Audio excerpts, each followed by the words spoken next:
नहीं, उद्धव जी ने कोरोना काल में अच्छा काम किया ही नहीं था तो मैं समर्थन करता ही नहीं हूँ। अयोध्या की धरती एकनाथ शिंदे जी का स्वागत करने के लिए तैयार है। हम लोग तहे दिल से उनका स्वागत करेंगे और उन्होंने जो भारतीय जनता पार्टी के साथ गठबंधन किया है महाराष्ट्र के अंदर, वो स्वागत योग्य है। बहुत सराहनीय कार्य कर रहे हैं और हिंदुओं के लिए विशेष रूप से जो भी उनके द्वारा एक्शन लिया गया बहुत अच्छा रहा। और उन्होंने जो कदम उठाया बिल्कुल सही उठाया। वो बाला साहब के हिंदुत्व के रास्ते पर चलते हुए ठाकरे परिवार से अलग होकर एक परिवार की राजनीति को खत्म करते हुए और हिंदुत्व की राजनीति पे आए। मुख्यमंत्री एकनाथ शिंदे हे 2 दिवसीय अयोध्या दौऱ्यावर आहेत।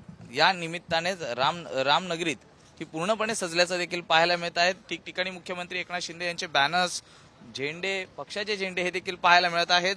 ते स्थानिकांच्या नेमक्या काय भावना आहेत, त्यांना नेमक्या महाराष्ट्राच्या राजकारणाबद्दल काय वाटतं हे आपण जाणून घेऊयात। माझ्यासोबत इथले काही स्थानिक नागरिक आहेत।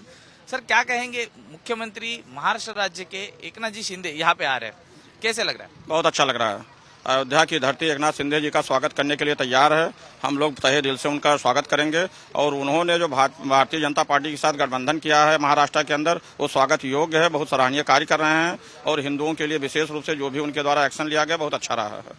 जो भी बीच में महाराष्ट्र में सरकार की उलट-पुलट हो गई थी, सरकार दूसरी बनी है, जो किया शिंदे साहब ने ठीक किया, क्या लगता है? बहुत बढ़िया किया है। हम लोगों की तरफ से 100% मार्क्स उनको दिया जा रहा है क्योंकि महाराष्ट्र की जनता ने भारतीय जनता पार्टी शिवसेना के लिए वोटिंग किया था। ये लोग उद्धव ठाकरे जी और अन्य जो भी लोग थे उनके साथ मिलकर के एनसीपी के साथ या मेन जेड के जो है कांग्रेस के साथ इन लोगों ने गठबंधन बनाया जो कि बेकार था। उसके लिए वहाँ की जनता उनको कभी माफ नहीं करेगी। आने वाले चुनाव में भी बुरी तरीके से हारेंगे और उनकी पार्टी एक परिवार की पार्टी बन करके रह गई, उससे ज्यादा कुछ नहीं है। नक्कीच या ठिकाणी काही अन्य नागरिक देखील आहेत। सर, क्या कहेंगे, जो हुआ वो सही था? आज एकनाथ शिंदे यहाँ पे आ रहे हैं, बहुत बड़ी चर्चा हो रही है, बैनर्स दिखे जा रहे हैं। एकनाथ शिंदे जी का श्री राम की जन्मभूमि अयोध्या में हार्दिक स्वागत है और उन्होंने जो कदम उठाया बिल्कुल सही उठाया। वो बाला साहब के हिंदुत्व के रास्ते पर चलते हुए ठाकरे परिवार से अलग होकर एक परिवार की राजनीति को खत्म करते हुए और हिंदुत्व की राजनीति पे आए। और भाजपा और शिवसेना के गठबंधन को जो वोट महाराष्ट्र की जनता ने दिया था उसके साथ सही न्याय किया उन्होंने।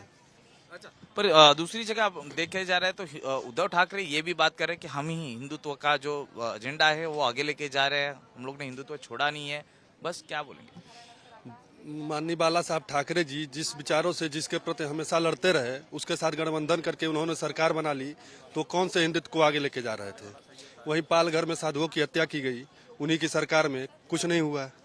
तो अब जिसका विरोध बाला साहब ठाकरे साहब जीवन भर करते रहे, इन्होंने सत्ता और कुर्सी के लिए उसके साथ गठबंधन किया, तो न्याय तो बिल्कुल नहीं किया। उन्होंने महाराष्ट्र की जनता को धोखा दिया है।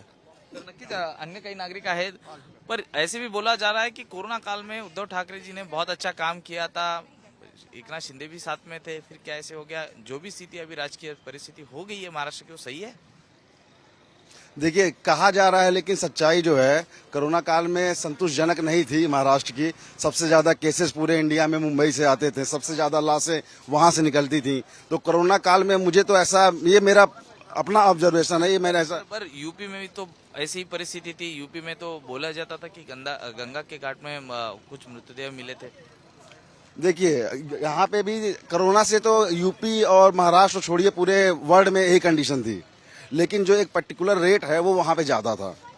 जैसे लाशें तो हर जगह मिल रही थी, अमेरिका में भी मिल रहा था, इंडिया में मिल रहा था, पाकिस्तान में भी मिल रहा था, लेकिन इन सब का अगर कंपेरिजन तुलना करें तो मुंबई में ज्यादा मिल रही थी। और अगर ज्यादा वहां क्यों मिल रही थी? क्योंकि वहां प्रशासन सही से नहीं था। तो ये हमने जहां तक देखा कि वहां पे कोरोना काल में उतनी अच्छी सुविधाएं नहीं थी और लोग जो और जैसे क्या होता है, हमारे इधर एक परंपरा है कि अगर घर में कोई आता है बंदा तो हम उसे मेहमान समझते हैं, उसका सत्कार करते हैं। अब मुंबई जैसे नगरी में, वो तो सपनों की नगरी है, वहाँ पे काफी ज्यादा जनसंख्या रहती है, तो वहाँ पे पार्शियलिटी भी बहुत की गई, जबकि वहाँ पे सभी इंडियन ही रहते हैं। ये हम अपने कंट्री को एक एरिया के वाइज बांट दे तो वो सही नहीं है कि एरिया में अलग अलग बांट दिए। महाराष्ट्र के लोग हैं तो इनको कोरोना का अच्छी सुविधा मिलनी चाहिए, ये यूपी के लोग यहाँ काम कर रहे हैं तो इनको अच्छी सुविधा नहीं मिली है। ये सब सुविधा जो कोरोना के टाइम में थी, इसलिए मैं आपके इस मत से बिल्कुल भी संतुष्ट नहीं हूँ कि कोरोना काल में उन्होंने अच्छा काम किया था। मतलब आप उद्धव जी का भी समर्थन करते हैं? नहीं, उद्धव जी ने कोरोना काल में अच्छा काम किया ही नहीं था तो मैं समर्थन करता ही नहीं हूँ। अच्छा, आगे अभी मुंबई महाराष्ट्र के मुख्यमंत्री आ रहे हैं तो उनका इसी तरीके से स्वागत होगा, और क्या उनको आप एक मैसेज देना चाहते हो?